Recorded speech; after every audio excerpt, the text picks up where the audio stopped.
wanaaibika, wanalia wakikuona ukiwa hai. Amen.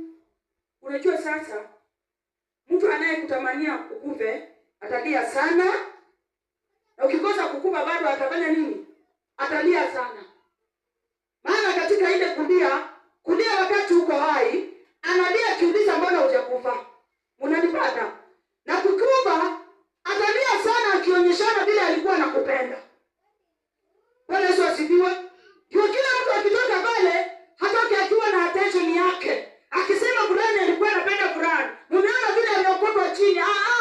Hata ungekuwa hai angelia akihuzunika mbona hukukufa. Lakini ukikufa analia zaidi asihusishwe na ile kifo. Lakini mwenye nguvu anajua siri. Na ndio maana Mungu atembei na wanafiki, anaingia katika ngisa ya yule wanafiki, anafanya yasiyoeleweka katika mwanadamu. Haleluya. Maandiko inasema anaweza maliza milioni juu ya roho moja tu inayomtegemea.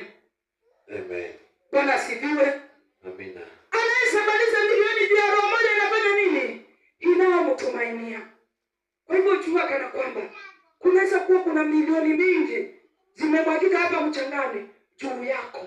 Na usiku Mungu ukimwambia Baba, tembea nami ukamilike. Maana kama umenipigania namna hii, ninastahili kukaa karibu nawe. Akaambia Waisraeli walipotamani kutembea naye, walipotamani kupiganiwa naye, walipotamani sasa waone ishara yake, akawaambia kana kwamba siku ya leo naomba muende na msione hao Waisraeli, msione hao maadui zenu wakiwa wengi, maana mimi nitakuwa mwingi kuliko wao na nitawapigania leo. Haleluya. Kwa hivyo Mungu akaua watu waliokuwa wengi.